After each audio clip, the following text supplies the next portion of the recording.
네, 맞는지.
Hare Krishna, everybody. Am I audible? Hare Krishna. Hare Krishna, welcome, everybody, after a long time. I see some familiar names here. Hare Krishna, Babu. Krishna, nice to see you, Mataji. How are you? Yeah, fine. It's a great fortune to have your association again. Yes, somehow we should thank to Shailesh Prabhu because he was very eager. Shailesh Govinda Prabhu, so he pushed for the course to continue. Otherwise, Mayapur administration was not really thinking much about the course. But yes, so yes, Prabhu, Shailesh Prabhu, you're there.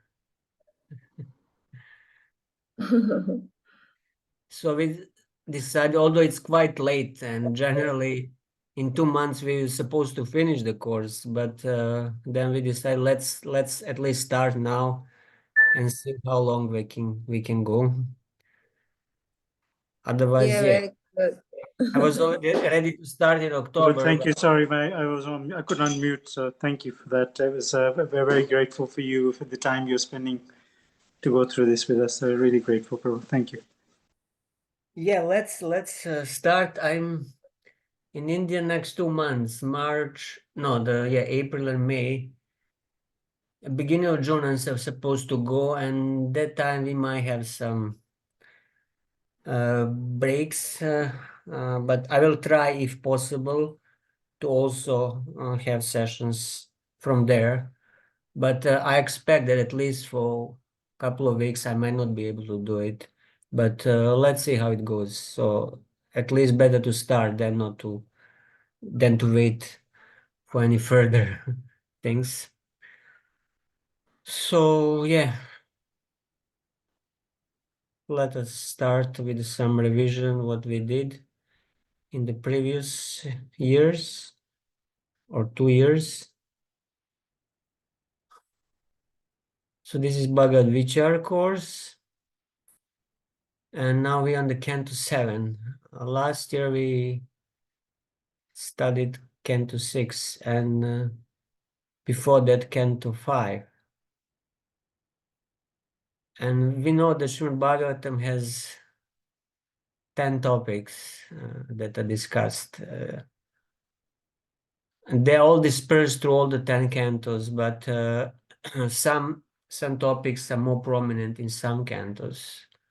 So we have Sarga, creation, Visarga, secondary creation, Sthanam, means positioning of living entities in various planetary systems. Then you have Poshanam, Lord's protection and nourishment of devotees, Uti, inclination or impetus to act. We have Manvantara, the reins of Manus, Ishanukata as the topic about various incarnations of the Lord and his devotees, Nirodha, annihilation, Mukti, liberation, and the final and the most important of all topics is Ashraya, the supreme shelter, or Lord Krishna, which is described in 10th canto. And as we know that the certain cantos also correspond to the certain parts of the Lord's body. So first and second canto Bhagavatam, they're considered to be Lord's lotus feet. Third and fourth correspond to Lord's tides, and they predominantly describe the Sarga and Visarga. Then in fifth canto that we did, fifth canto corresponds to the lotus navel of the Lord. And two topics are prominent there, Visarga, secondary creation, and Sthanam. And then in the sixth canto that we did previous year, this canto corresponds to the chest of the Lord. And majority of the canto is centered around the theme of Poshanam, or protection, offered to the Supreme Lord to his devotees. And if you remember, in the sixth canto, we had the story of Ajamil and glorification of Lord's holy name. And that was very, very impressive passage of the Bhagavatam. And then after that, we read and heard about the story of Indra and Vritasura and glories of pure devotion, pure bhakti. And if you remember, we mentioned that that story of Vritasura is mentioned as the Lakshana of Srimad Bhagavatam. It's mentioned as something by which the Srimad Bhagavatam is distinguished from other Puranas. When the list of Puranas is given, then Bhagavatam is described as the Purana in which the story of Vritasura is described. So that the point of all that episode of Vritasura is to inspire us for pure devotional service, unalloyed devotional service, pure bhakti, which is not mixed with karma and jnana. And now we are continuing with the 6th canto. And natural question that should arise at the end of the previous canto was, so if the pure bhakti is such a potent thing, how can I get it? Where I can get it and how can I get it? So the 7th canto is supposed to give us that answer. 7th together with 8th canto, they represent the arms of the Supreme Lord. And the main topic of the 7th canto is uti, or inclination, or impetus to act. So impetus to act or inclination to act can be of two types, can be a auspicious one and inauspicious one. Auspicious one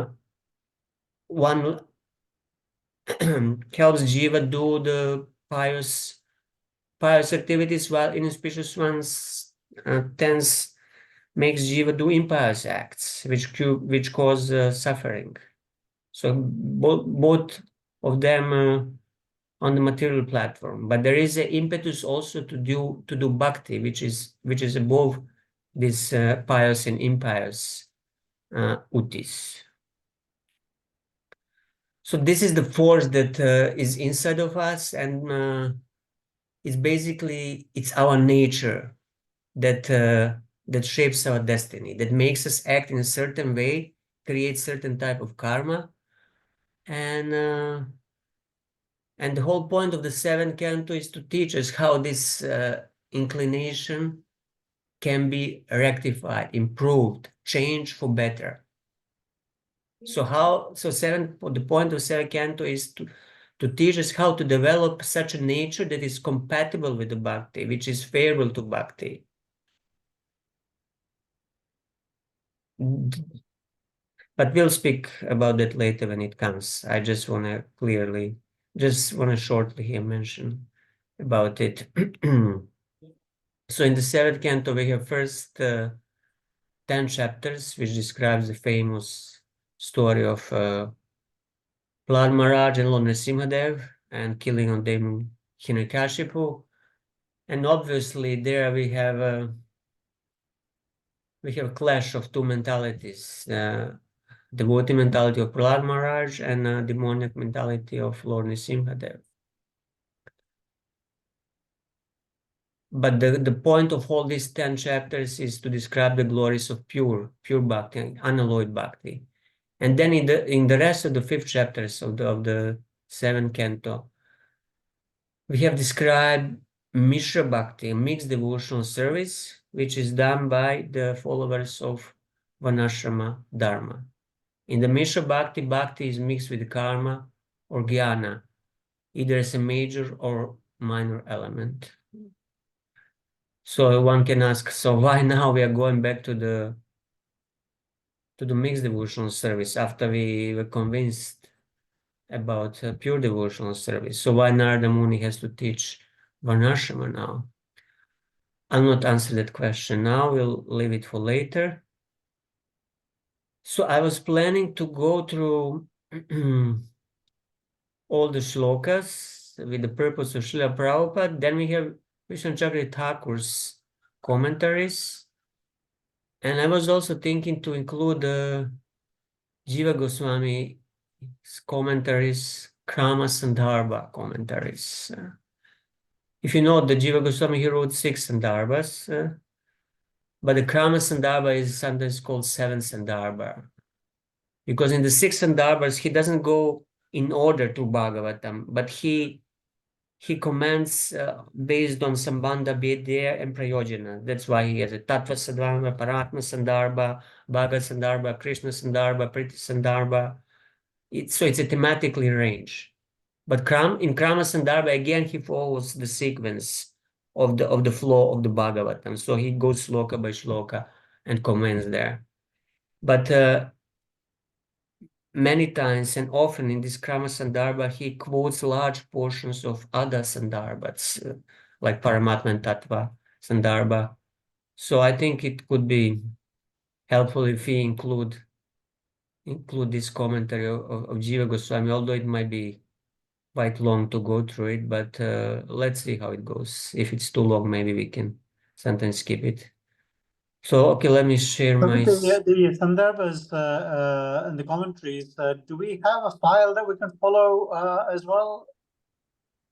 Yeah, I can send you. I have Krama Sandarbha English translation. This is by Bhanu Swami. Bhanu Swami in 6 I books. can't But get the book here. I tried to get the Sandarbhas here, but it's out of, I can't get the Sandarbhas here. I can share that with you, Prabhu. And yeah, once we make actually, when we see who are the regular attendants, I suggest we make a group just for regular attendants, and there I can share these files and books. I will not, share it in that big group because some people might No, that's object fine. this and that. Maybe what we can do is we can start that group anyway and start Yeah, adding yeah, the people that are regular we in can, there, and then as people become regular, they can shift them into their that they group can as well. shift to that. Yeah, okay. I'll open on Telegram. I think Telegram is quite good unless you want to leave WhatsApp, but Telegram things can be edited and it's kind of not clogging, and you can have it on many devices, not just on your phone or a computer. So I'll open second group, and then we can share these files there, and then we can also have all sorts of questions that are not really relevant to the rest of the group who are not attending it. Thank But you. yeah, let me share. Yes, very good, very good. We need this book. Yeah, it's a Krama Sandarbha, but I'm also using Vishnu Chakra Thakur's commentaries. So they are immediately after Prabhupada's, and I'm copying everything in one Word file that I have everything in sequence, but I haven't finished everything, but I can give you separate files and then you can go on your own. So let me just share my screen. Where is it? Okay, share screen. Okay, here. All right, so Om Namo Bhagavate Vasudevaya, Om Namo Bhagavate Vasudevaya, Narayana Namaskritam Naran Chaiva Narayana Devim Saraswatim Vyasam Tato Jayamudhi Rayat Nashta Praisha Bhadrasham Tyam Bhagavata Seva Bhagavati Tamashnake Bhakti Bhavati Naishtiki Om Gyanati Mirandasya Gyananjana Shalaka Chakshu Unmalitam Yena Tasmi Shri Gurave Namaha Shri Krishna Chaitanya Prabhu Nityananda Shri Advaita Gadadhar Shivasti Gaur Bhaktavrinda Hare Krishna Krishna Krishna Hare Hare Hare Rama, Rama Rama, Hare Hare. Okay, so we're starting with the chapter summary of the first chapter of Srimad Bhagavatam, which is entitled "The Supreme Lord is Equal to Everyone." Chapter summary. In this chapter, in response to a question by Maharaj Parikshit, Shukadev Goswami gives his conclusions concerning how the Supreme Personality of Godhead, although the Super Soul, friend and protector of everyone, killed the Daityas, the demons, for the sake of Indra, the king of heaven. In these statements, he totally refutes the arguments of people in general who accuse the Supreme Lord of partiality. So there are some people in general who accuse the Lord. I guess this is some Gyanis or scholars who know about the Lord but accuse him of partiality. So they must be accustomed with the Lord's pastimes in order to know whether he's partial or not partial. So Shukadeva Goswami proves that because the body of the conditioned soul is infected by the three qualities of nature, dualities arise such as enmity and friendship, attachment and detachment. For the Supreme Personality of Godhead, however, there are no such dualities. Even eternal time cannot control the activities of the Lord. Eternal time is created by the Lord, and it acts under his control. The Supreme Personality of Godhead, therefore, is always transcendental to the influence of the modes of nature, Maya, the Lord's external energy, which acts in creation and annihilation. Thus, all the demons killed by the Supreme Lord attain salvation immediately.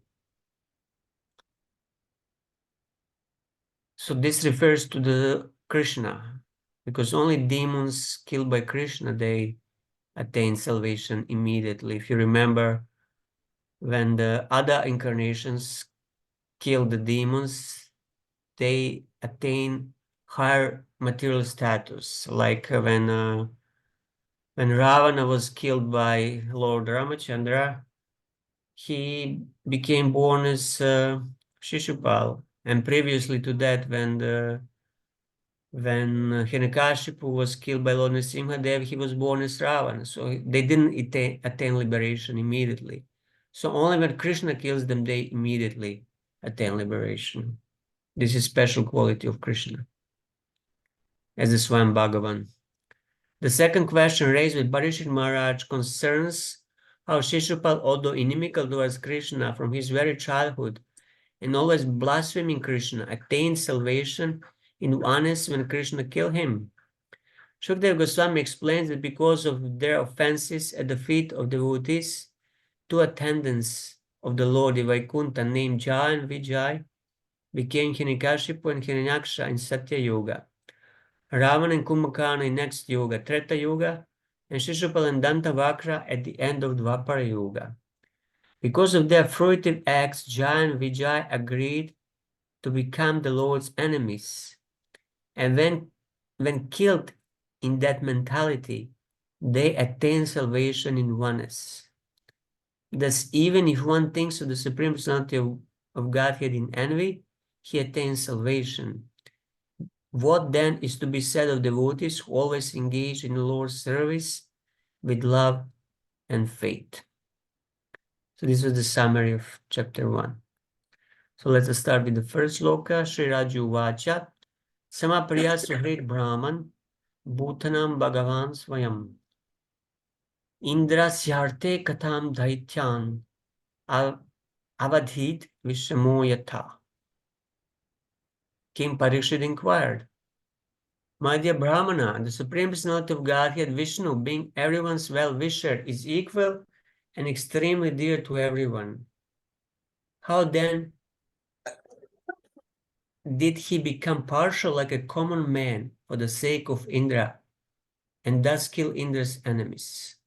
How can a person equal to everyone be partial to some and inimical towards others? So this question was posed after Shukadeva Goswami narrated the 6th canto, in which we heard the story of Indra and Vritasura.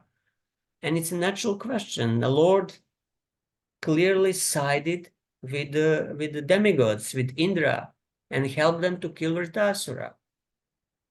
And the question is quite natural, because the Lord is said to be impartial.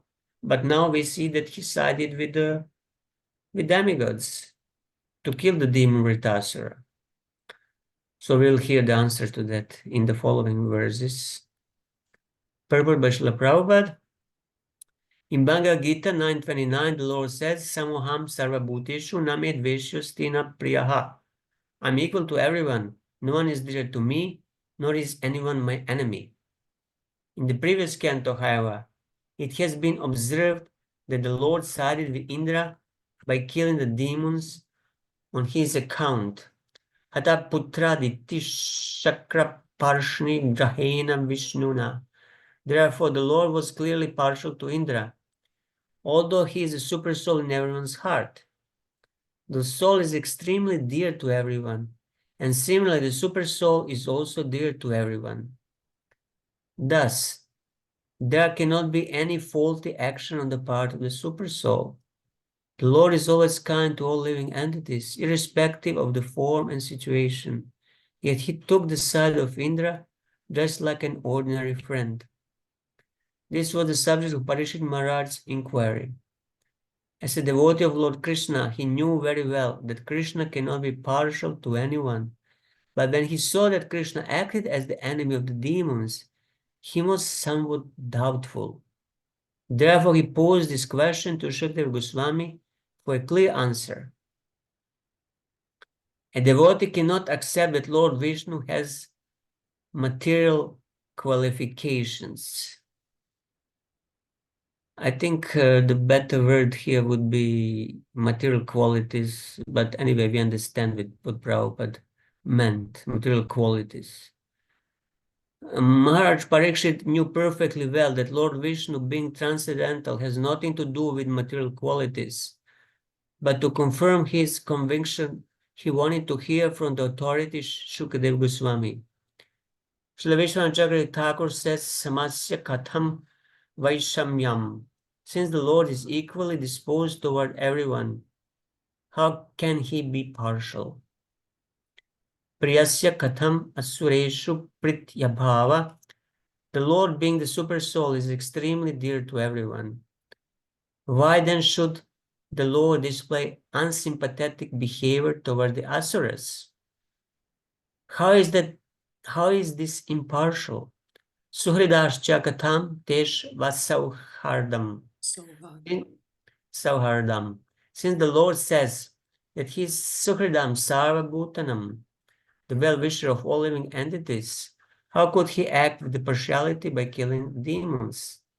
These questions arose in the heart of Parikshit Maharaj, and therefore he inquired from Shukadev Goswami. So Vishnu Chakra Thakur, offering respects to Guru and Krishna, the ocean of mercy, I take shelter of Sri Shukadev, the eyes of the universe, the master of the worlds. I offer myself and everything I possess to he who is the life of the gopis, the controller for the service of his dear devotees. So Vishnu here gives some sort of introduction and summary of the 7th canto in the first sloka commentary. So he says 2 types of uti, inclination of or impetus to act, are described in the 7th canto. Inauspicious, arising from anger of the demons, and auspicious, arising from the mercy of the devotees. So if you remember the story how Hiranyaksha and Hiranyakashipu became demons, they became demons through the anger of 4 Kumaras who cursed them. So I don't know whether here the translation was correct, anger of the demons. It could be through anger of, Brahmanas also, because by the curse of the Brahmana, if you displease a Brahmana or a devotee, and he curses you, you acquire the nature of a demon. And contrary to that, if you satisfy Vaishnava, you satisfy devotee, by his mercy, you acquire devotional nature. So these two types of inclinations are described in this canto. This canto also glorifies devotees of 3 types. Shuddha Bhaktas, persons having bhakti mixed with jnana or karma. So karma mishra bhaktas, jnana mishra bhaktas, and persons having jnana mixed with a little bhakti. Then when jnana is predominant and only little bhakti is there, then it's called bhakti mishra jnana. Which is opposed to Jnana Mishra Bhakti, where the Bhakti is the predominant part. The inclinations of Hiranyakashipu, which were inauspicious, were inborn.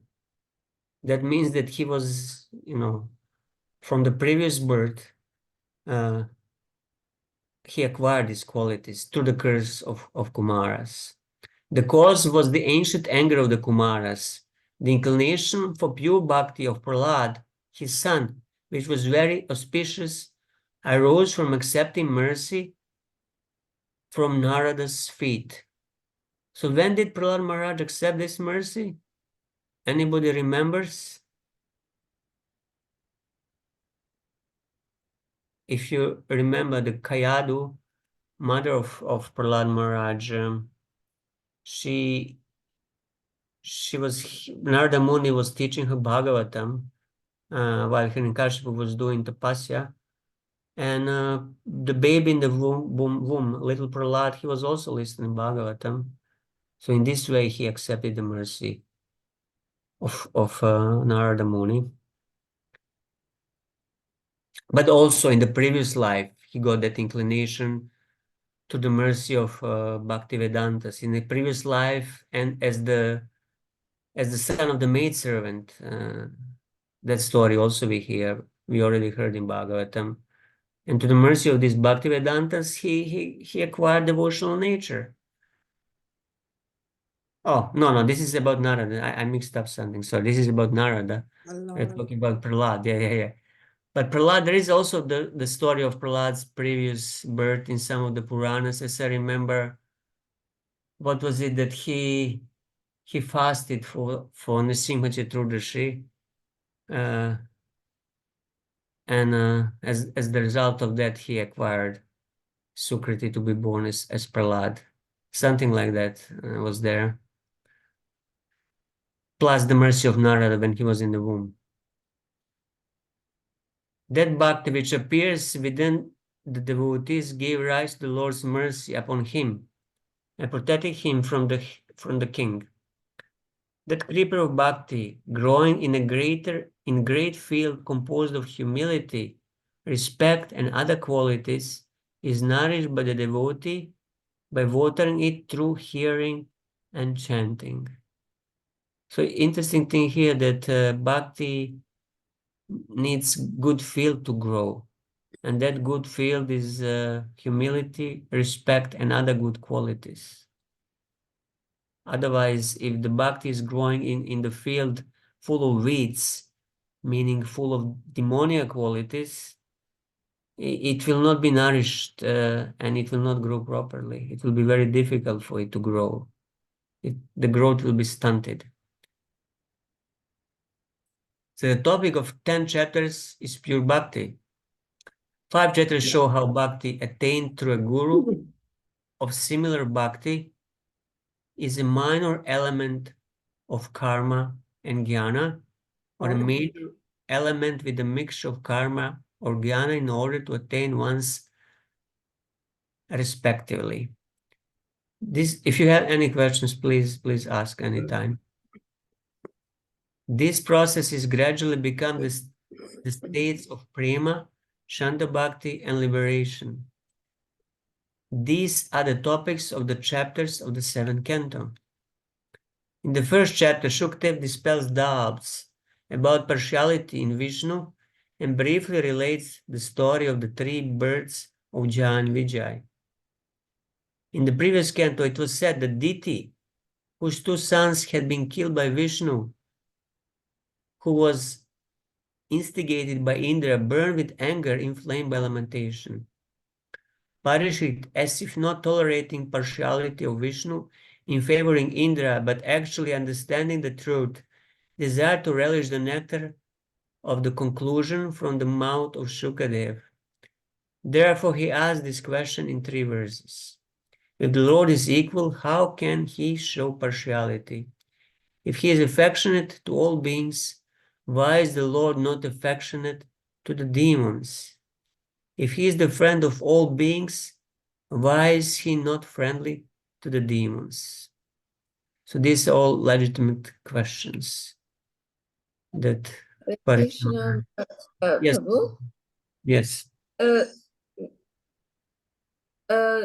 just now you said the inauspicious caused by also the anger of Brahmana. I cannot quite understand this. So the nature or inclinations means your character, your nature that you acquire could be auspicious or inauspicious. We can have auspicious or inauspicious qualities. So how do we acquire taste for bhakti? And to the mercy of devotees means through some association with devotees in the past, we got some attraction for holy name, for Bhagavatam, for hearing Krishna Katha. So this is through the mercy of devotees, we acquire auspicious inclination for devotional service.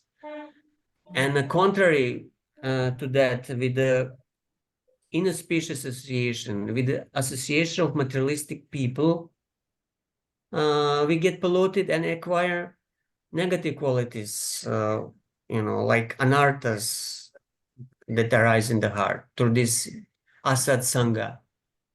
And in this way, we have a nature that is not compatible to bhakti. But here it's mentioned to the anger of the demons. To the anger, I would not say it's only to the anger of demons, because Kumaras were not demons. But to the anger of Kumaras, Jai and Vijay, they attained inauspicious nature, the nature of the demon.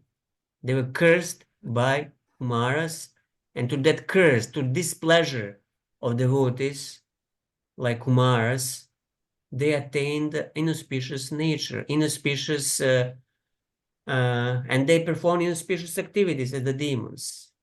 Is this clear?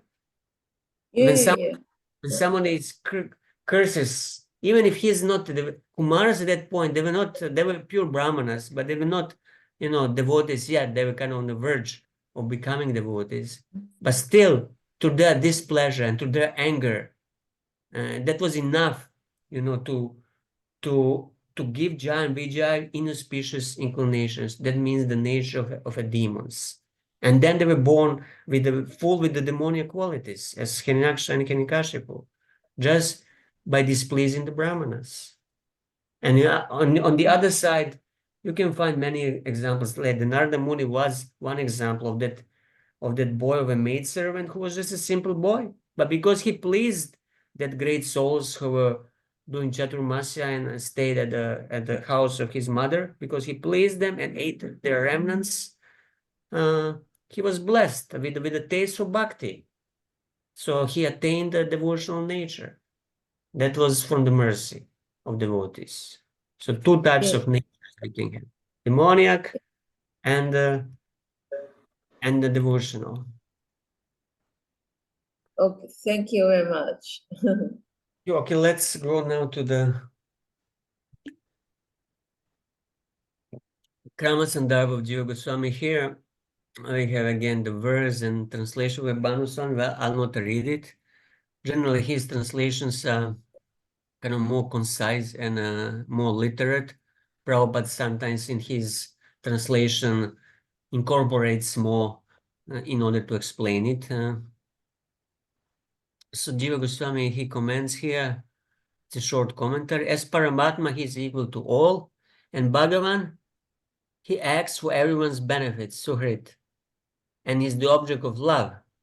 Since he is equal, helps all, and is the object of love for all, how could he act as if partial in killing demons?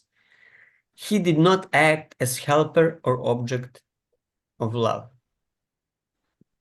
Basically, he just elaborates on the question asked by Parikshit Maharaj. Okay, next sloka 2.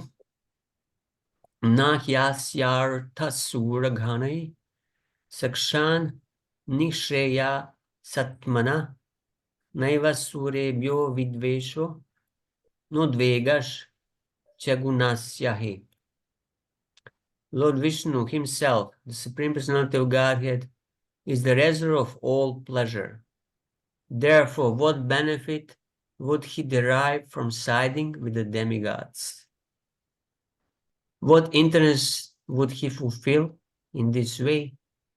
Since the Lord is transcendental, why should he fear the asuras, and how could he be envious of them? Purport: We should always remember the distinction between spiritual and material. That which is material is infected by material qualities, but these qualities cannot touch that which is spiritual or transcendental. Krishna is absolute, whether he is in the material world or spiritual world. When we see partiality in Krishna, this vision is due to his external energy. Otherwise, how could his enemies attain salvation after being killed by him? Everyone who deals with the Supreme Personality of Godhead gradually acquires the qualities of the Lord. The more one advances in spiritual consciousness, the less he is affected by the duality of material qualities. Everyone who deals here, that means whether he deals auspiciously or inauspiciously, even if he is a demon, that means he is still dealing with the Supreme Personality of Godhead. He has some contact with the Supreme Personality of Godhead, and through that dealing, he is purified and gradually acquires the qualities of the Lord, like Shishupala in the end was completely purified and attained this Vaikuntha, back to Vaikuntha.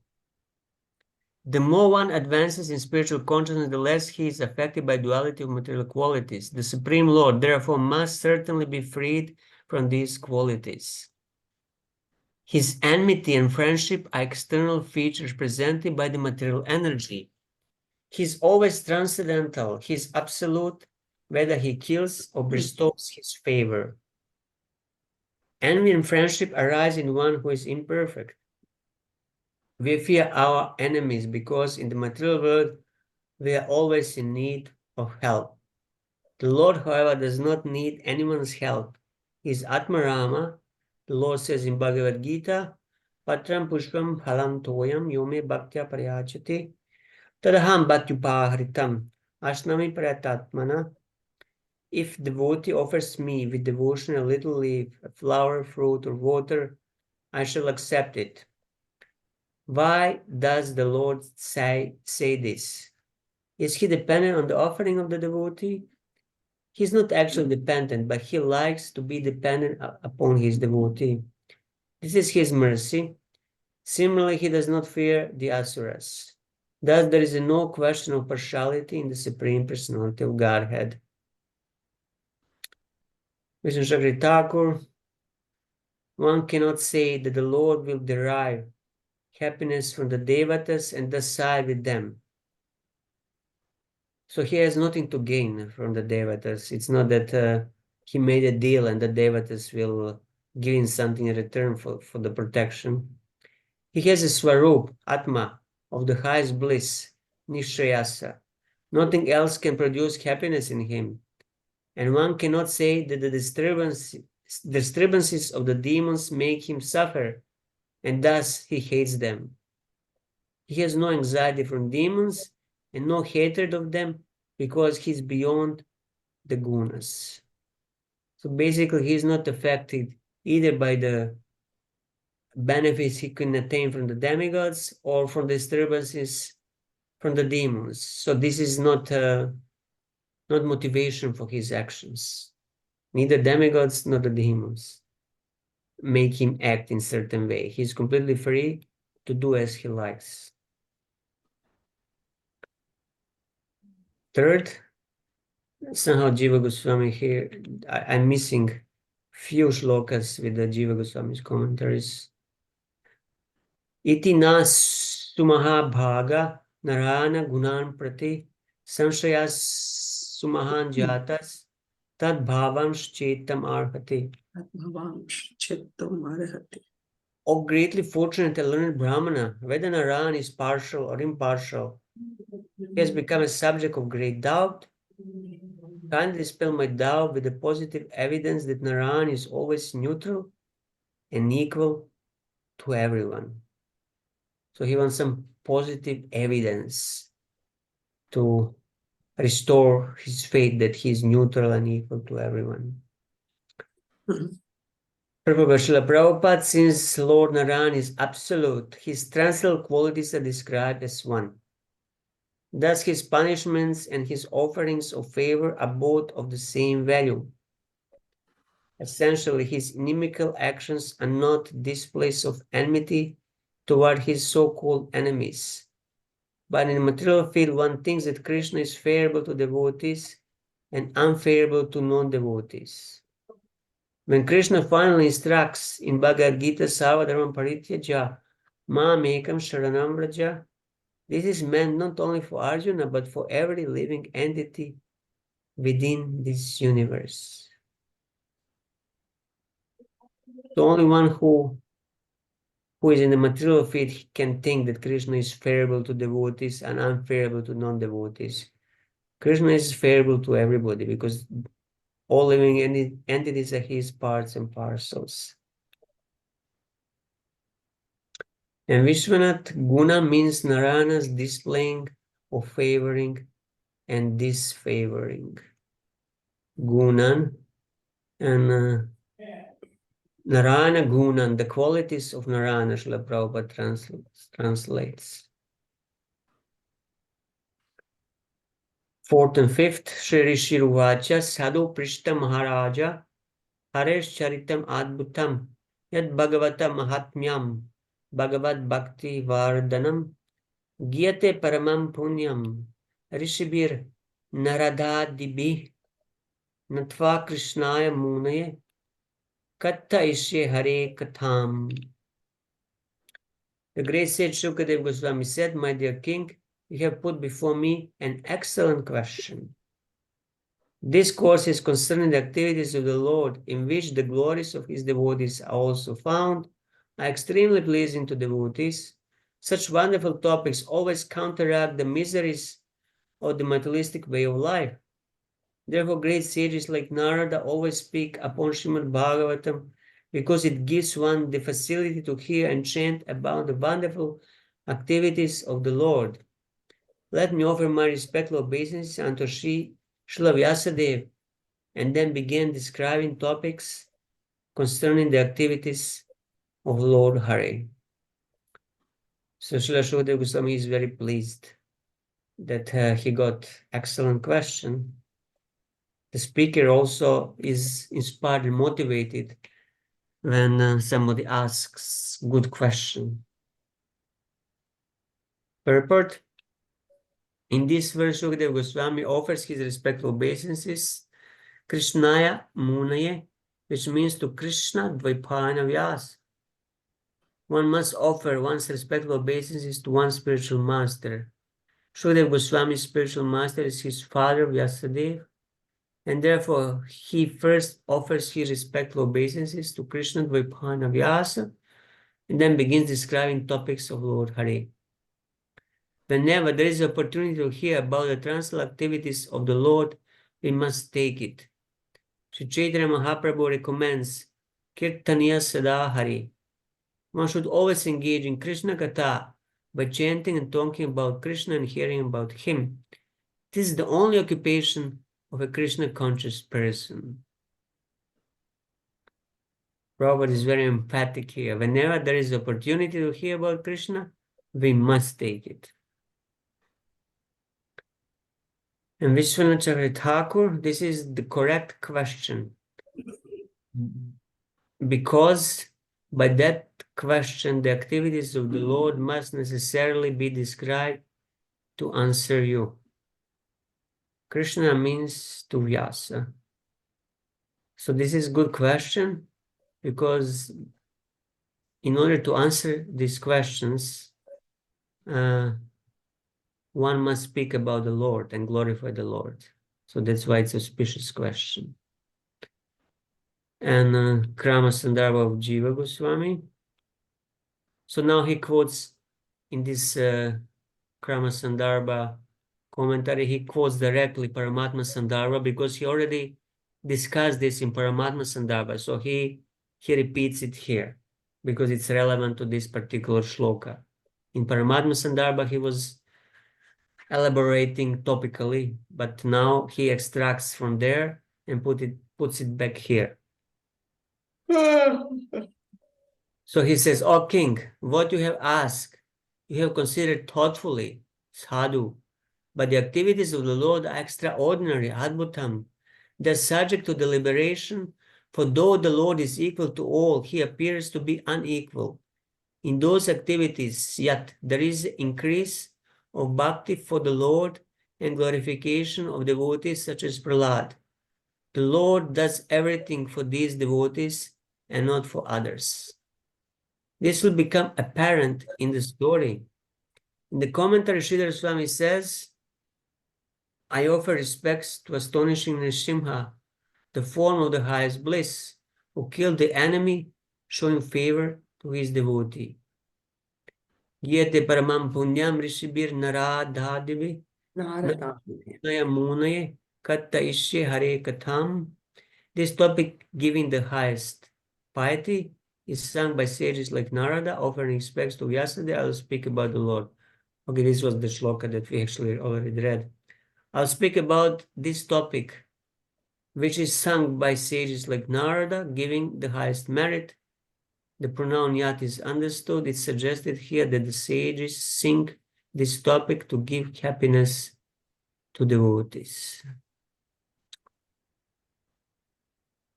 So by speaking about this, you make devotees happy. This is the idea. Speaking about the Lord, you make devotees happy. Nirguno Pihyajo Vyakto Bhagavan Prakrite Para Samaya Gunan Avishya Bhadya Badakatham Gataha. The Supreme Personality of Godhead, Vishnu, is always transcendental to material qualities, and therefore he is called Nirguna, or without qualities, because he is unborn. He does not have a material body to be subjected to attachment and hatred. Although the Lord is always above material existence, through his spiritual potency, he appeared and acted like an ordinary human being, accepting duties and obligations, apparently like a conditioned soul. Purport. So-called attachment, detachment, and obligations pertain to the material nature, which is an emanation from the Supreme Personality of Godhead. But whenever the Lord descends and acts in this material world, he does so in his spiritual position. Although his activities materially appear different, spiritually they are absolute and non-different. Thus, it is an imposition upon the Supreme Lord to say that he is envious of anyone or friendly to anyone. In Bhagavad Gita, the Lord clearly says, Avajananti mahamuda manushintanum ashritam. Fools deride me when I descend in a human form.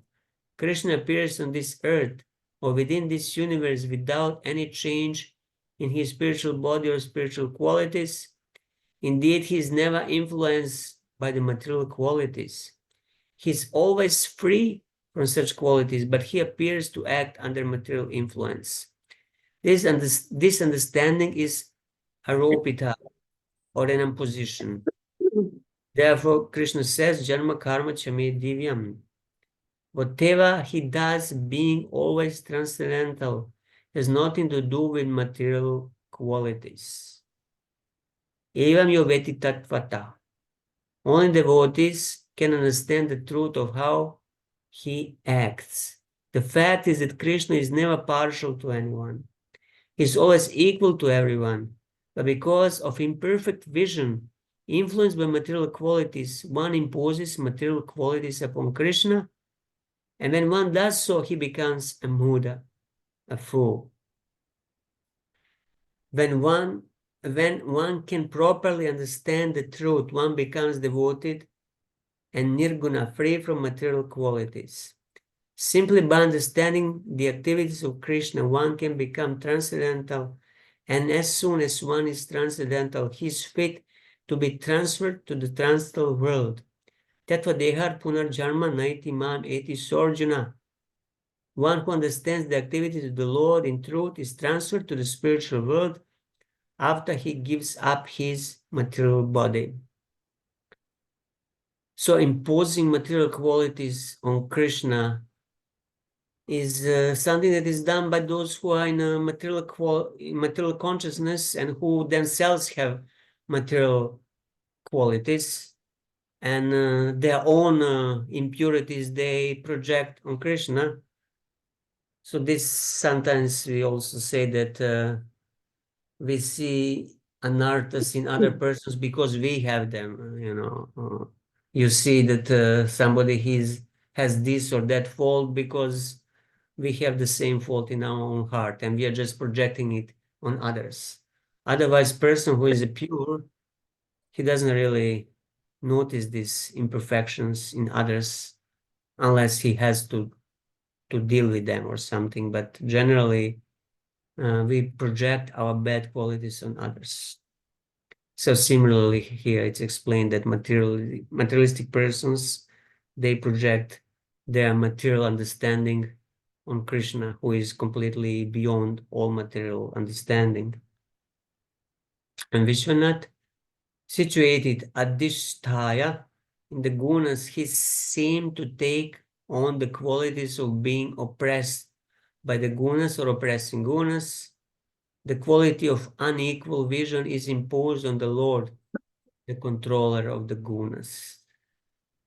He only seems to assume material qualities because of the unequal vision. And Jiva Goswami, again, he's quoting for Paramatma Sandarbha now.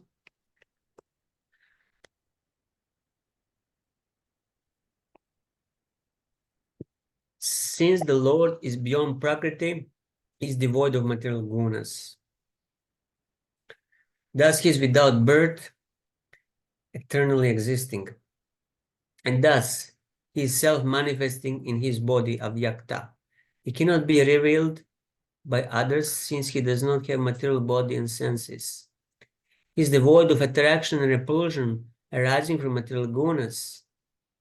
Taking support of a pure sattva state, filled with astonishing pastimes, gunan, which gives mercy, maya, to his devotees, the Lord who eternally manifests his six qualities, Bhagavan, but occasionally appears to be born and become visible to people's eyes in this world, takes shelter of a portion of his power, which he personally distributes for producing his assistance or opposition to devatas and demons who are incompetent and unable to stand in his gaze.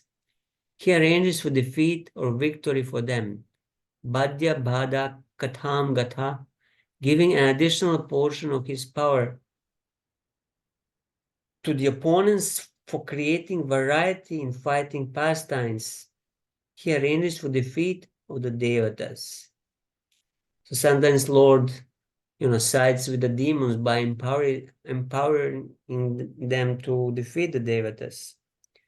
Other times he distributes to the opponents less power and the devatas are victorious. Maya means mercy and cheating according to Vishwa Prakash dictionary. Though another meaning can be given to the word Maya, illusion, in the verse, that meaning is rejected because the goal of the topic at the beginning and the end is mercy to the devotees, and the whole discussion deals with this, and the great fault would arise by making Maya, illusion, the agent. Therefore, there is no inequality because the Lord has no hatred or attachment for anyone in performing pastimes only for the pleasure of his devotees. Badyatam Gata means he causes oppression or defeat. Thus, by revealing his pastimes, which are the play of his Swarup Shakti, benefit results for all people. His quality of friendship to all is not damaged. So yeah, Jiva Goswami here goes into detail to prove that Lord is not under the gunas, and thus he cannot be biased or partial. This is quite philosophical, and ours are quite philosophical. So hopefully you can bear with me until we go through this. Sattvam rajas tama iti prakriter natmano gunaha natesham yugapadrajan hrasa ulasa eva va. Madhya King Parishi, the material qualities, sattva guna, raja guna, and tama guna, all belong to the material world and do not even touch the Supreme Personality of Godhead. These three gunas cannot act by increasing or decreasing simultaneously. Can we just see the Bhanu Swami's translation of the same shloka? Sattva, Rajas, and Tamas belong to Prakriti and do not influence the Lord or King. They do not increase or decrease simultaneously. Yeah, it's practically same as Prabhupada's. Purport. The original position of the Supreme Personality of Godhead is one of equality. There is no question of his being influenced by Sattva Guna, Raja Guna, or Tamasa Guna. For these material qualities cannot touch the Supreme Lord. The Lord is therefore called the Supreme Ishvara. Ishvara Parama Krishna, he is the Supreme Controller. He controls the material qualities. Daivihesha Guna Maya, Gunamaya. Vinama Maya. Daivihesha Guna Mai. Gunamaya. I don't have my glasses, so I'm half seeing. Ma Dakshina Prakriti Suyate. Suchiraja. Suyate, material nature, Prakriti works under his order. How then can he be under the qualities of Prakriti? Krishna is never influenced by the material qualities. Therefore, there is no question of partiality in the Supreme Personality of Godhead. And Vishwanath, in Sorry, his Prabhu. Paru, Could you just request the other participants to mute? There's some background noise that keeps coming. yes, please mute, and when you want to speak, then you please unmute. In his Swarup, the Lord is at all times equal. The gunas belong to Prakriti and do not influence the Lord, Atmana. That means that though Prakriti is his Shakti, it does not arise from his Swarup. And Jiva Goswami, why does this pure Sattva not become a material guna? So he speaks about the Shuddha Sattva, purified Sattva. When and where does it distribute great power? Why does this not become a cause of interfering with karma, giving results not deserved or removing results which are deserved? Two verses answer these doubts. The gunas, including sattva, belong to Prakriti, not to the Lord. So this means the material gunas, not Shuddha Sattva. The material gunas are not the gunas which eternally give joy to the Lord. It is said, this is quotation from Vishnu Purana, the material gunas of Sattva, Rajas, and Tamas do not exist in the Lord. May that person, the source of all, purer than the purest, be pleased with me. In you, who are the shelter of all spiritual qualities, exist the energies of Hladini, Sandhini, and Samvit. If you, who are devoid of material qualities, the mixture of happiness and distress found in the material world does not exist. Since they are not part of him who contains opposites, they cannot decrease or increase simultaneously, but act according to material principles. One guna decreases while another increases, surpassing the first guna through transformation. So yeah, these three gunas, there is a certain proportion of sattva, rajas, and tamas in different persons, in different activities. And when one guna increases, automatically another one decreases. So some proportion there is maintained.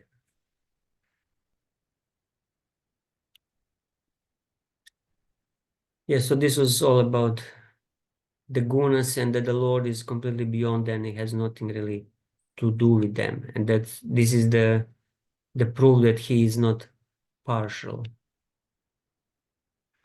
Shloka 8. Jaya khale tu sattvasya devarshin rajaso suran tamaso yaksha rakshamsi tat kalanuguno bhajat. When the help of goodness is prominent, the sages and demigods flourish with the help of that quality, with which they are infused and surcharged by the Supreme Lord.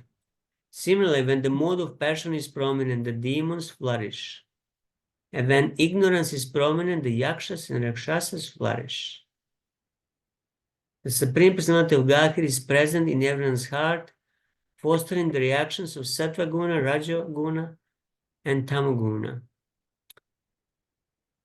So different types of entities flourish with the prominence of different gunas.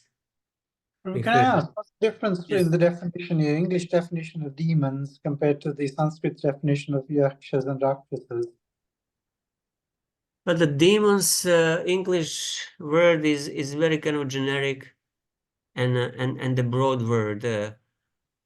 Because under the demons, under English word demons, you would include different races of daityas, and yakshas and rakshasas are one of those lower sort of demons. And there are these danavas, daityas, yakshas, rakshasas, many different, like a species of demons, but they all have common together that they have the lower demoniac qualities. But daityas, danavas, yakshas, rakshasas, and so forth and so on, they all would be broadly categorized as demons. That means that they are not devotees of the Lord. So the English word demon is quite generic and broad, and specifies the inhabitants of the certain regions of the universe. The yakshas and rakshasas, they are just above in the regions just above the clouds. I forgot what was that name. And then when you go higher, then the Gandharva Loka starts and goes like that towards the Swarga. And the other demons like Daityas and Dhanavas, they are below the Bhumandala, below the earth. So they are kind of species that live in different regions of the universe, like a clan, like a tribe, like a nation, or but they all have in common that they are under the lower gunas. So in this case, Yashas and Rakshasas, they are prominently under the mode of ignorance. While some other types of demons, like Daityas and Danavas, they might be more under the mode of Rajas. So the English word demon is kind of broad. A purport. The Supreme Personality of Godhead is not partial to anyone.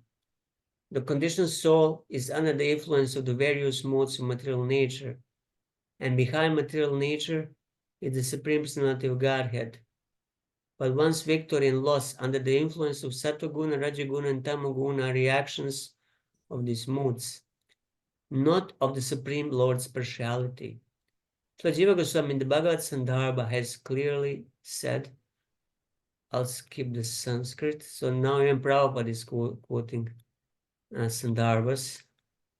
According to the statements of the Bhagavad Sandarbha, the Supreme Lord, being always transcendental to the material qualities, is never affected by the influence of these qualities. The same characteristic is also present in the living being, but because he is conditioned by material nature, even the pleasure potency of the Lord is manifested in the conditioned soul as troublesome. In the material world, the pleasure enjoyed by the conditioned soul is followed by many painful conditions. For instance, we have seen that in the two great wars, which were conducted by the Rajaguna and Tamaguna, both parties were actually ruined. The German people declared war against the English to ruin them, but the result was that both parties were ruined. Although the Allies were apparently victorious, at least on paper, actually neither of them were victorious. So Prabhupada is really making point on the history here now.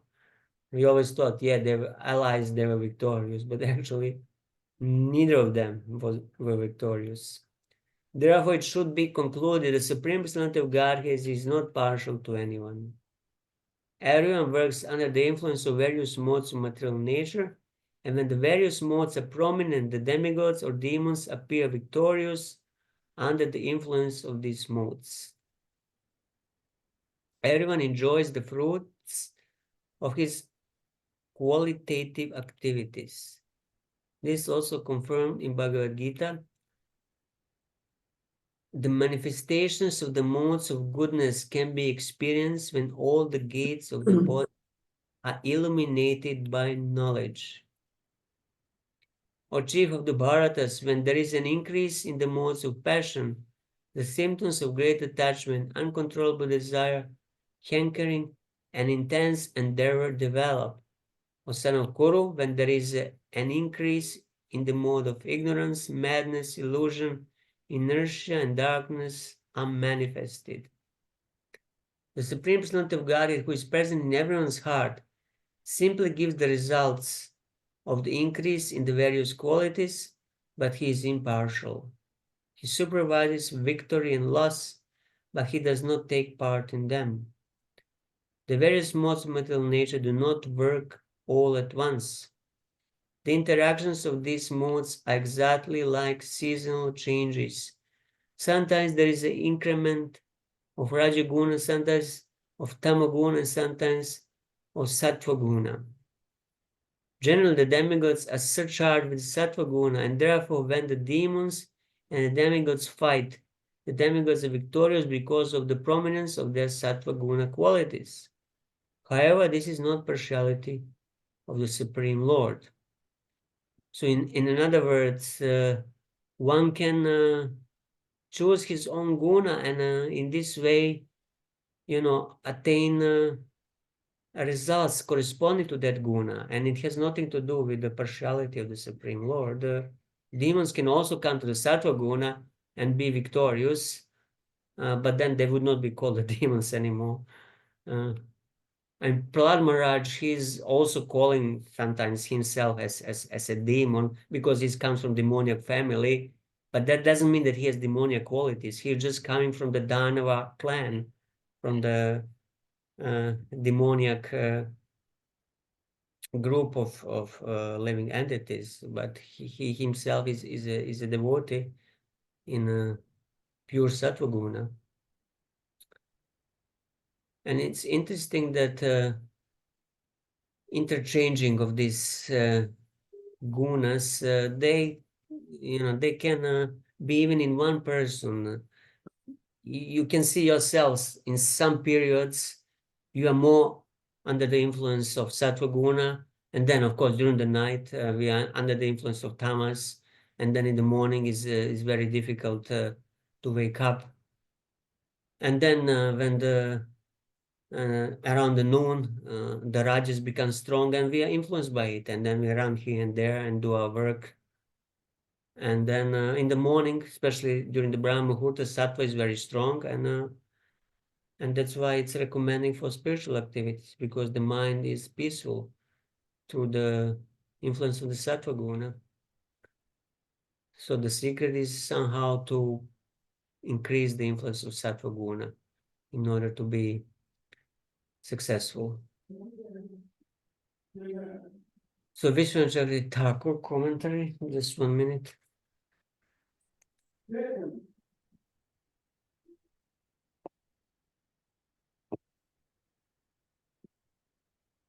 The inequality of the Lord seen everywhere is based on the inequality of the gunas, according to their increase or diminution. Diminution and increase do not occur for one guna at the same time, but in sequence. So that means it's not that sattva, rajas, and tamas all increase at the same time. When one increases, another decreases. Decrease is caused by oppression by other gunas, and increase is caused by oppressing other gunas. By decrease or increase of the gunas, one can infer the decrease or increase of the devatas, demons, and rakshasas. Since the gunas themselves are insentient, they cannot increase or decrease by themselves. The Lord must enter as their controller. When sattva becomes prominent, he favors devatas and sages. As much as sattva becomes prominent, the bodies suitable for sattva become prominent. Entering to their bodies, the Lord increases their strength and restricts the demons and rakshasas. So when rajas becomes prominent, he favors the demons. When tamas becomes prominent, he favors the yakshas and rakshasas. He acts in accordance with time. The cause of the increase of a guna is time, not the Lord himself. And Srila Jiva Goswami, quoting Paramatma Sandarbha, it has been shown that it is proper for the Lord to help the devatas and fight with the demons. Though it seems that his pastimes are dependent on the increase of sattva in the world, this idea, after being presented, is rejected. He acts through all gunas. When sattva conquers the other gunas, the Lord favors the devatas and sages. The Lord spreads his power, carried by sattva, to their bodies. By this he helps them. And when Rajaguna becomes prominent, he spreads his power covered by Rajas to the demons. When Tamas becomes prominent, he spreads his power covered by Tamas to the Yakshas and Rakshasas. These details should be added. By Tamas, he makes the Yakshas opponents and arranges for defeat of the Devatas. In this way, he reveals himself. This illustrates the fact that he arranges defeat and victory for his variegated pastimes to nourish bhakti rasa. In churning the milk ocean, it is said, thereafter Vishnu entered the demons as the quality of passion, he entered the devatas as the quality of goodness, and entered Vasuki as the quality of ignorance to stimulate and increase their strength and courage. The verse states the Lord entered the various parties in order to create variegated pastimes. So if all the parties, if the demigods, demons, and others would have all the same, proportion of the gunas, there will be no variety, there will be no pastimes. So the Lord expertly manages by entering as different quality into different groups of entities. The independence of his pastimes will be destroyed since the pastimes are controlled by time, which awakens the various gunas. So it is the time who is awakening and controlling different gunas. At certain time, one guna is prominent. At another time, another guna is prominent. There will clearly be something inappropriate in the Lord by his relating directly with the gunas. So this is a theoretical question. In answer to this, it is said in the verse that the Lord is one whom time follows. Tat kala nugunaha. This is a compound like Bhagavat Charana. He whom the Lord shelters. The Lord plays by his independent will Maya, which is obedient to him, stimulates all actions of the universe, which are continuous flow obedient to her, and then time, which makes the different gunas arise, is made to operate by her special function. Thus time is dependent on the Lord. That time is a function of Maya, is explained. Time, the agitator, what is this? This is word by word. Okay, so time, the agitator, fate, action or cause, the condition jiva, impressions, the sense objects, the prakriti, mat, tattva, false ego, elements, sense, and five gross elements, the body, all this constitutes your material energy, Maya. An endless cycle like that of seed and plant. I take shelter of you, the negation of this Maya. So this is a very long purport, and I don't want to torture you to go through this, so we'll go to the next slok. Otherwise, Jiva Goswami can go very much into details. But I'll send you the file, then later you can, if you're really interested, you can read once I make that new group. So 9th, Jyotir Adir Iva Bhati Sangathan Navivichyate Vidantyatmanam Atmastam Matitva Kavayo Nantaha. The all-pervading personality of Godhead exists within the heart of every living being. An expert thinker can perceive how he is present there to a large or small extent. Just as one can understand the supply of fire in wood, the water in water pot, or the sky within a pot, one can understand whether a living entity is a demon or a demigod by understanding that living entity's devotional performances. A thoughtful man can understand how much a person is favored by the Supreme Lord by seeing his actions. So there is a saying, your actions say more than your words. One can speak this and that, but his actions will actually show his true nature, true colors, whether he is a devotee or a demon. In Bhagavad Gita, the Lord says, Yad yad vibhutimat sattvam shrimad urjitam eva va tat tat eva va gachatvam mama tejamsha sambhavam.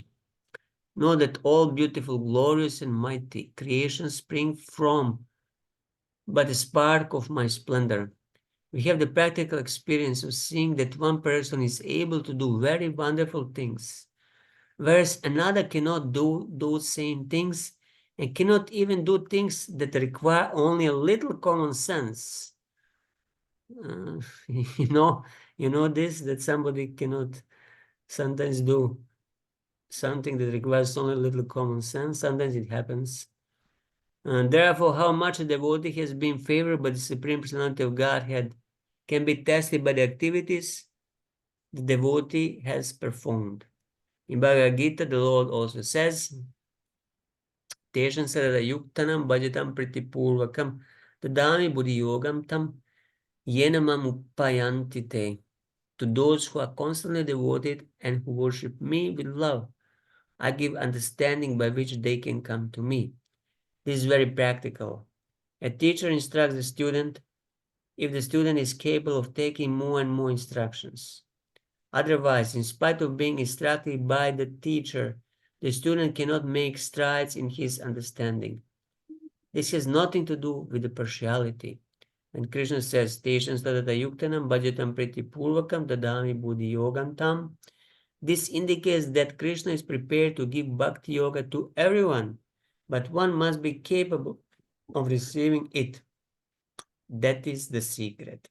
Thus, when a person exhibits wonderful devotional activities, a thoughtful man understands that Krishna has been more favorable to this devotee.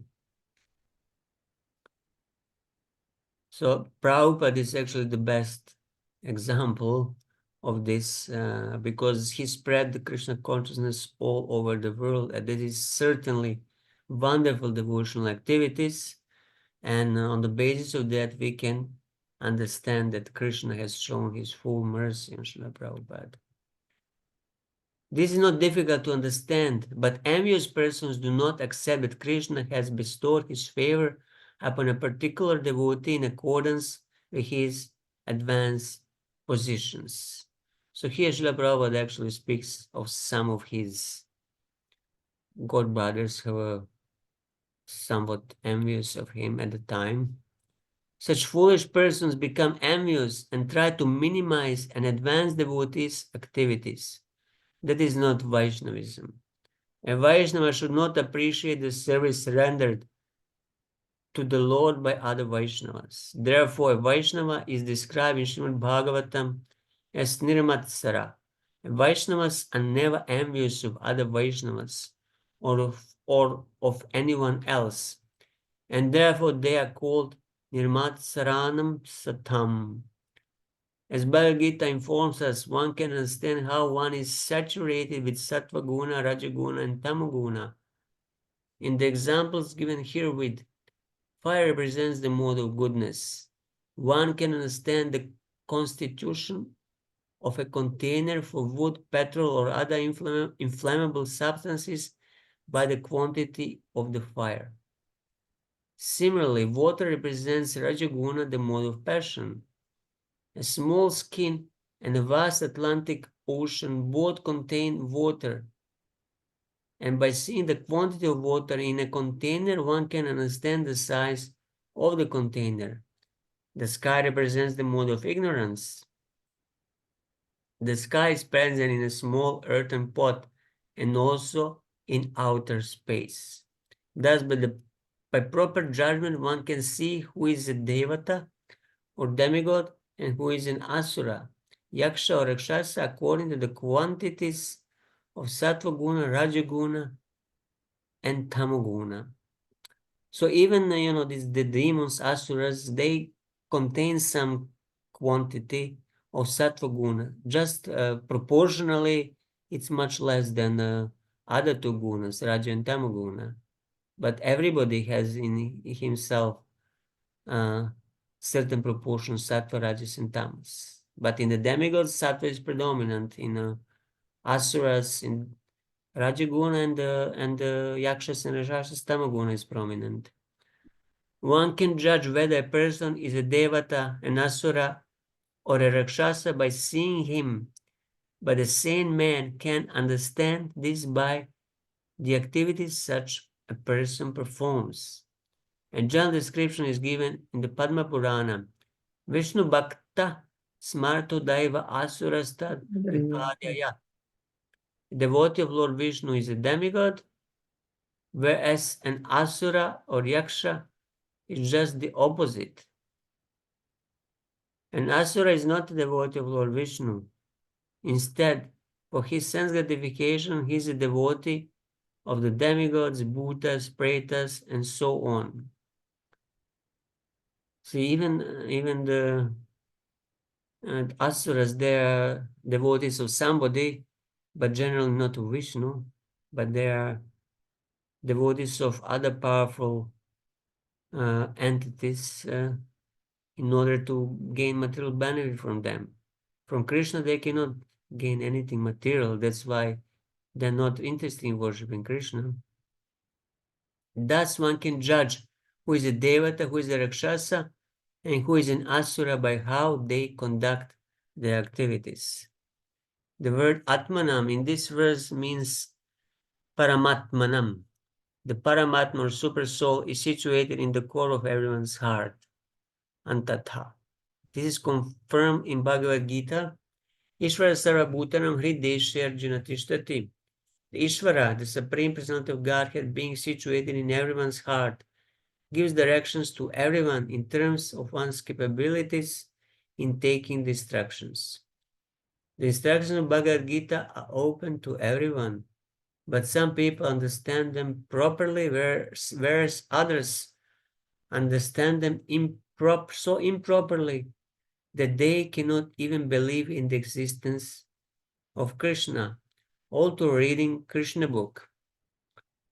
So yeah, there are people who read, Bhagavad Gita, who read Krishna, and they think this is all just some symbolical tales and stories, and they don't think Krishna is factual. There are such people. Although the Gita says Sri Bhagavan Vacha, indicating that Krishna spoke, they cannot understand Krishna. This is due to their misfortune or incapability, which is caused by Rajaguna and Tamaguna, the modes of passion and ignorance. It is because of these modes that they cannot even understand Krishna.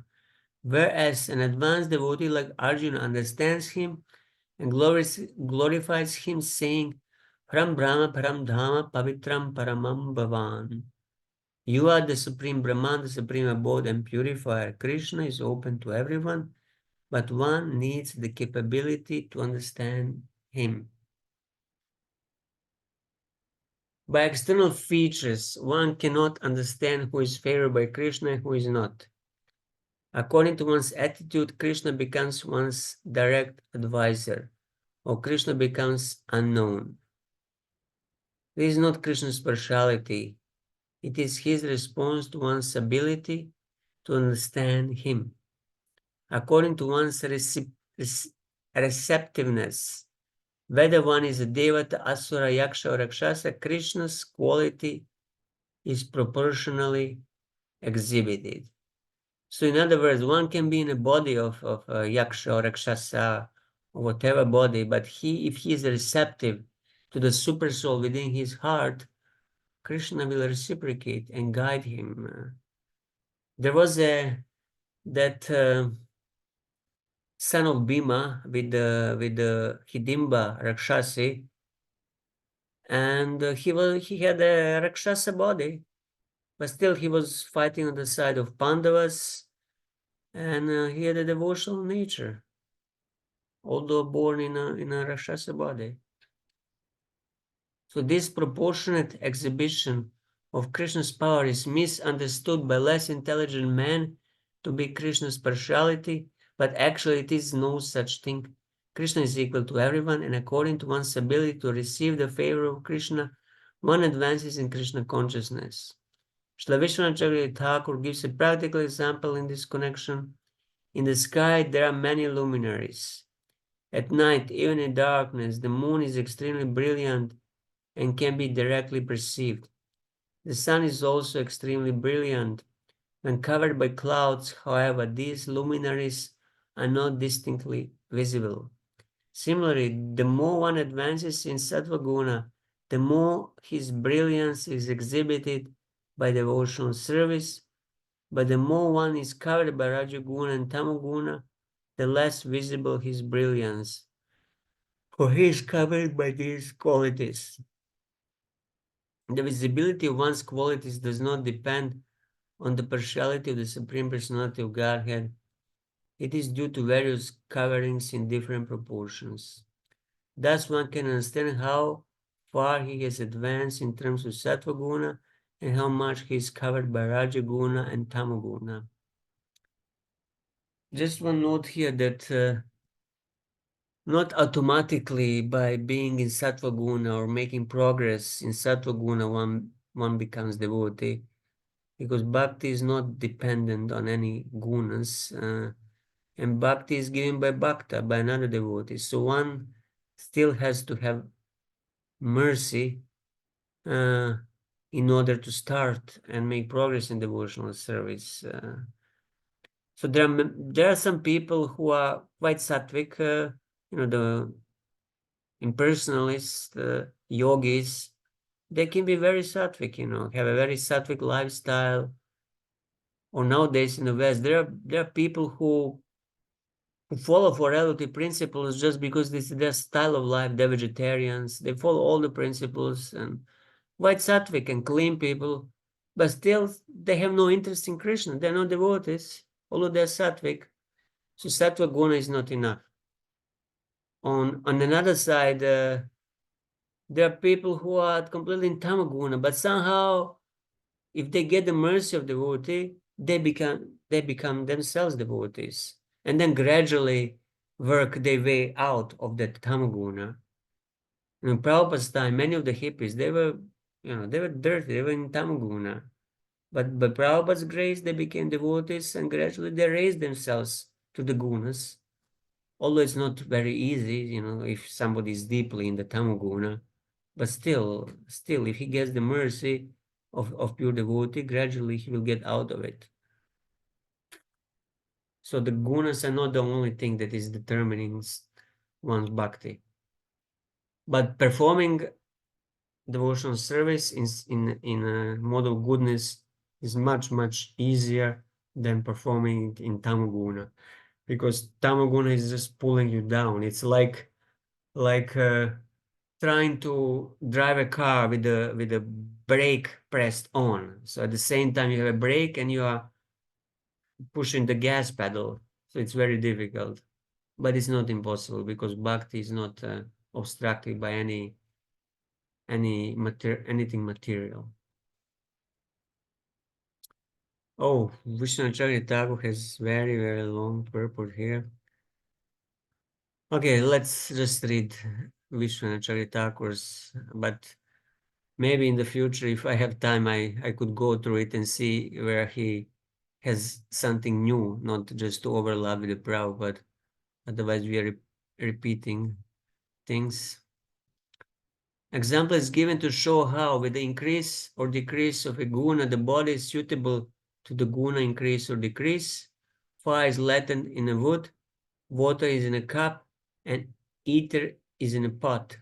When there is a more wood, there is a more fire, and when there is a less wood, there is a less fire. One does not call this inequality. Similarly, when there is a more sattva encouraging to devatas, there are more forms of devatas. At that time, rajas favoring demons decreases, and there are less demons. If the demons are suppressed and the devatas are the suppressors, one can say that the Lord favors the devatas and this favors the demons. When rajas increases, then one can say the Lord favors the demons and this favors the devatas. From the common viewpoint, this may seem like favoritism, but it is not. For when sattva becomes prominent, the Lord favors the devatas, and when sattva is not prominent, he does not favor them. In the example, we can understand that fire resides in wood by our intelligence. Do we perceive the Lord in the bodies of the devatas, demons, and rakshasas? From the bodies of the devatas and others, he is not perceived. The Lord is not perceived like others. Then how do we know that he favors some? The skillful people, Kavaya, know the Paramatma, Atmastam, by inferring through the effects, Matitva. They know at the end, Antanta, after rejecting theories like Svabhavavada or Karmavada. Instead of Vedanti, there is a version with Vendanti, but the meaning is the same. I think I'll skip the rest of this purport because it's a lot of details and repeating. And Srila Jiva Goswami, again quoting Karma Sandarbha. Let's read at least part of it. Why does one not see the Lord's power when it enters the devatas or demons? Though he enters living beings by a portion of his power, people cannot discern him because he is mixed with them. The wise finally extracting the truth by skill in discrimination after rejecting what is not possible, that he helps and also fights the devatas by favoring demons. Know the Lord who has entered the various jivas by his portion. A supporting example that indicates the cause is given. They know him just as a light is realized by seer. The meaning is this. First, one says, this is not a jewel because one does not see power in it. But by contact with the sun's heat, the power of the sun enters it. It is then realized by observers as a sunstone by its power to burn grass. The fragrance of air enters the earth, then it is realized by people by its effects. Similarly, the Lord is realized in the devatas and demons by the effects. So he gives another example, but I think I'll skip that one also. Shloka 10. So we plan to go for 2 hours till 8 Indian time. So 25 more minutes are left. Hare Krishna, Prabhu. Yes, Mataji. Yeah, just now we have the purport that fire represent goodness, a more of goodness, and sky represent the tamaguna, and water represent the rajaguna. And how to understand that if a person like to swim, like swimming, is it mean that he or she is in the mode of rajaguna? If the person, I didn't understand, if the person is doing what? Swimming in the Swim. water. Okay. But the person is in Rajaguna if he is swimming. Yeah. Uh, He like very much swimming. This oh, if he likes swimming and well, it depends. I would not judge by seeing somebody swimming that he must necessarily be predominantly in Rajaguna. There are even more. There are more. I mean, Chaitanya Mahaprabhu and his followers, they sometimes swam in Jagannath Puri in the ocean and played in Narendra Sarovar lake in the water. Krishna and the gopis, they also played in Yamuna. So I would not yeah. equate. I would not equate. Sporting in the water or swimming in the water with being in Rajaguna, but it could be also, person who is rajasic by nature. But I think person who is rajasic, he would rather like some more active sport. I don't know, football, basketball, something. Just one particular activity is not enough to determine Yeah, as okay, I understand dominant now. guna. Yeah. But then how to understand that fire represent the more of goodness, and then water represent this passion, more of passion, and sky represent the more of ignorance. Yeah, fire. The mode of, because it's kind of fire illuminates, and the mode of goodness illuminates. So it gives light. It gives knowledge. So in that sense, I would compare the fire with the mode of goodness, and the water with the passion. What is the quality of the water that? Yeah, you can say the flowing, the activity, it's moving, and Raja's passion means action, movement. So that could be connection of the water with the passion.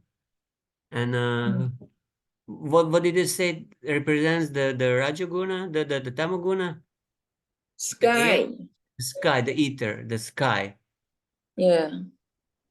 The Tamaguna makes you kind of ignorant and sleepy, puts you to rest. So the ether is like all parading, so it covers everything. So similarly, the tamaguna is covering, makes you sleep and forget. So similarly, ether covers everything. So maybe that covering quality of the ether uh, could be compared to the tamaguna. So this is what I I could just infer. I haven't read particularly about that. This is just what Yep. I can deduct. Yeah, yeah. Just now you read the purport. Maybe Read purport written. where? Yeah. Of this sloka, the purport or the sloka? This one you mean? Yeah. This one. Oh, let's look.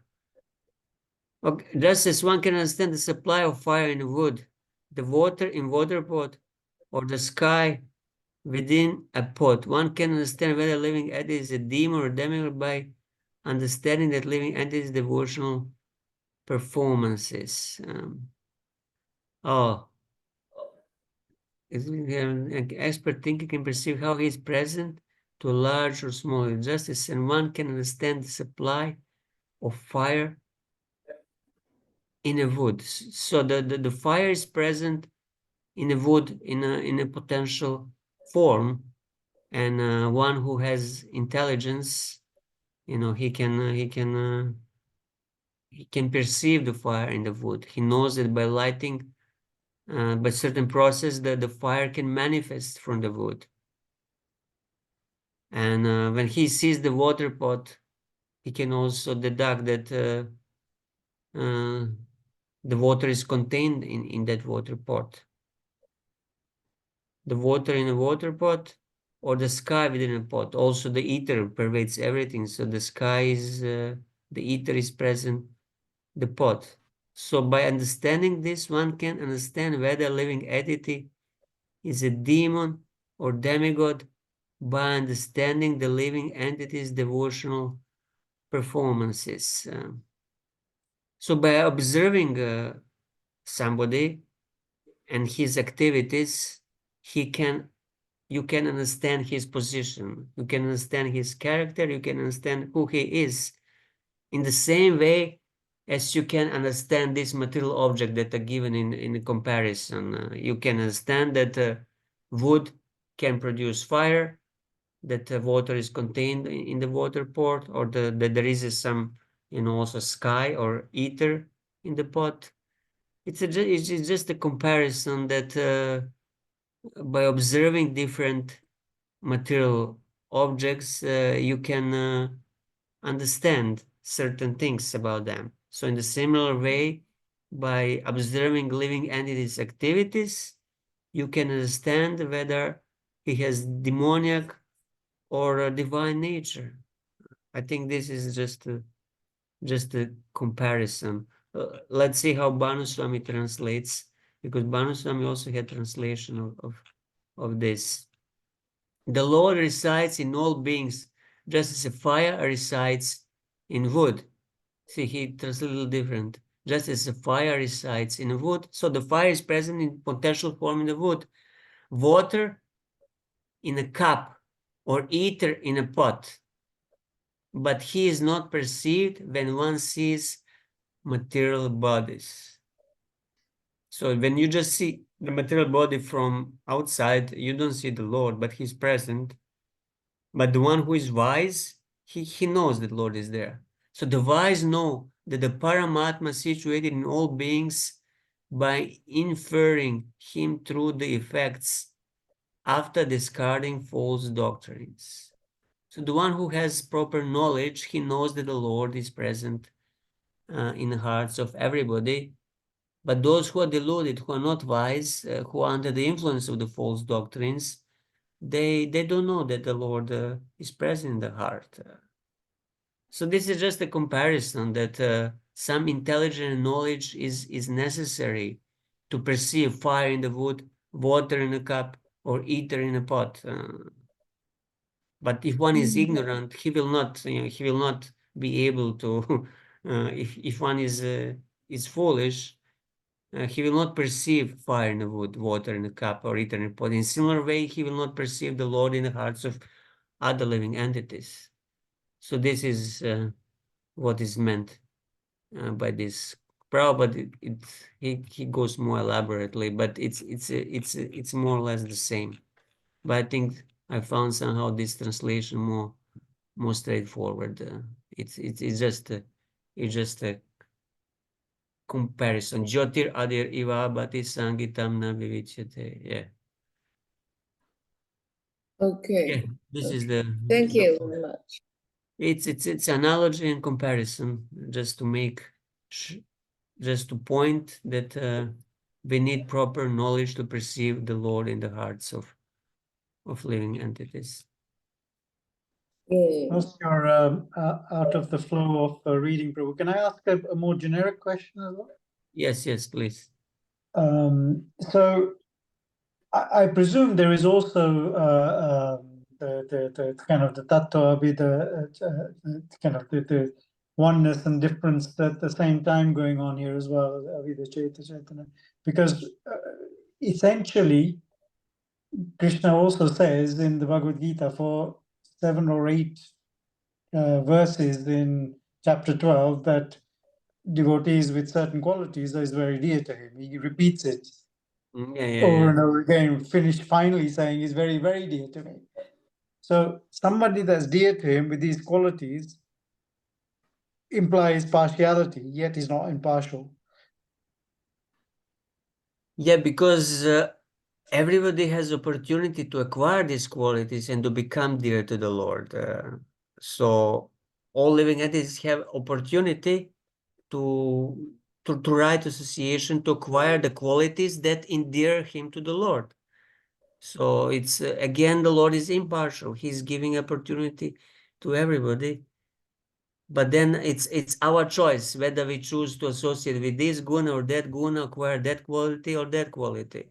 So if we choose the qualities that are dear to the Lord, we also become dear to the Lord. This is my view on it. In this way, the Lord still stays impartial, because we are given the opportunity to develop certain qualities and to become dear to him.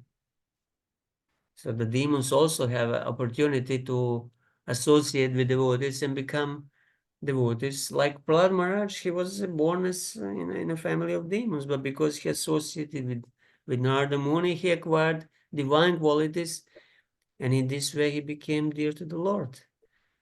So again, it's impartiality.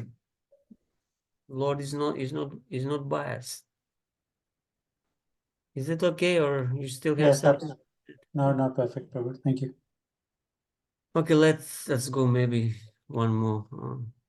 10, yeah, 10 would be good to finish. It's going very slow.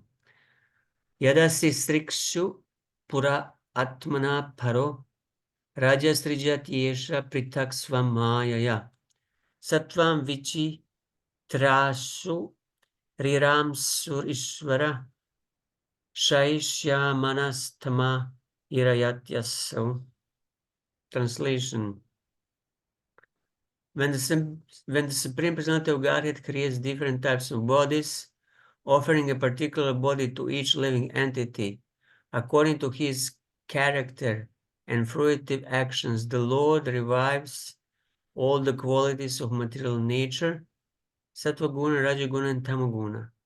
Then as the super soul, he enters each body and influences the qualities of creation, maintenance, and annihilation, using sattva guna for maintenance, rajaguna for creation, and tamaguna for annihilation. So just for better understanding, let us read the Bhanuswami's translation of this. It's shorter. When the Lord desires to create bodies of the jiva, he manifests rajas by his energy.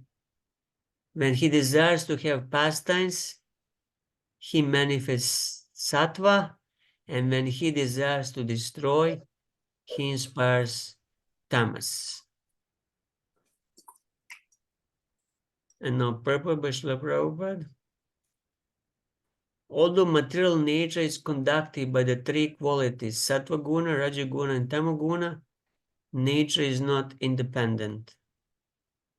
As the Lord says in Bhagavad Gita, Madhyakshena prakriti swate satcharacharam hetunanena kaunteya jagad viparivartate. The material nature is working under my direction, O son of Kunti, and it is producing all moving and unmoving beings. By its rule, this manifestation is created and annihilated again and again. The different changes in the material world take place as actions and reactions of the three gunas, but above the three gunas is the director, the Supreme Personality of Godhead. In the various types of bodies given to the living entities by material nature, yantra, rudani, mayaya, either sattva guna, raja guna, or tama guna is prominent. The body is produced by material nature according to the direction of the Supreme Personality of Godhead. Therefore, it is said, Yadasi Srikshu Pura Atmana Para, indicating that the body is certainly created by the Lord. Karmana Daiva Netrina, according to the karma of the living entity, a body is prepared under the Supreme Lord's supervision. Whether the body is of Sattva Guna, Raja Guna, or Tama Guna, everything is done by the direction of the Supreme Lord through the agency of the external energy, Pritaksva Mayaya. In this way, in different types of bodies, the Lord Ishvara gives direction as Paramatma, and again to destroy the body, he employs the Tamaguna. This is the way the living entities receive different types of bodies. So this is the process, how we are given different types of bodies. And Vishnu Shakti Thakur, one should not worry that the Lord is dependent on the gunas, since according to the gunas, he is visible to various degrees. So meaning the one who is in the Sattva Guna, he can perceive the Lord the most. And one who is in Tama Guna,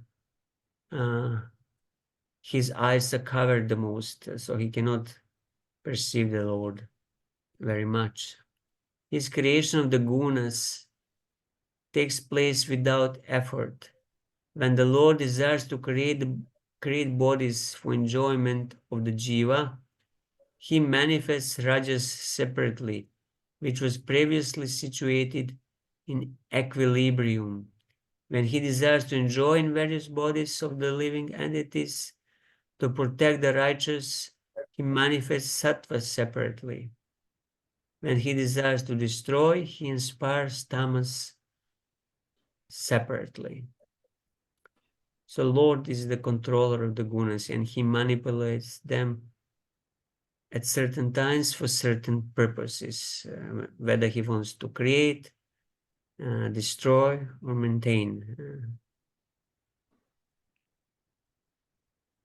And Jiva Goswami, again, let us try to read at least a little bit of Paramatma Sandarbha. The goal of the Lord's pastimes of fighting is pleasure for the devotees. Protecting universe is also accomplished by that. Having said this, in order to remove all doubts concerning creation and destruction, and glancing at Prakriti, he speaks describing the three functions together. Yeah, again, this is I think we'll skip this because it's very technical with the gunas. So what we get from these 10 shlokas that we read about the position of the Lord. The question was whether the Lord is partial or not. And the answer of Shukdev Goswami with all these commentaries is supposed to convince us that Lord is impartial, that he's equal to all living entities, but still, as he says in Bhagavad Gita, if one is his devotee, still he has special affection for him, which is natural. But that does not make him impartial, because everybody, all living entities, they have a chance, and they have a chance to to become his devotees and become dear to the Lord. Somehow in some Vaishnava schools, in Vallabhacharya Sampradaya, there is a doctrine that the Lord created two types of jivas. One type are with the demoniac nature, and other types of the jivas are with the divine nature, and they're eternally there. That means those who are demoniac, they will eternally stay demoniac. But Lord created them for His pastimes and for variety and enjoyment. But their function is to stay, like that, in order to give pleasure to the Lord, like demons give pleasure through fighting. But somehow this doesn't resonate very well with the Gaudiya Vaishnava Siddhanta, although Vallabhacharya came up with this doctrine of two types of jivas who are eternally like that.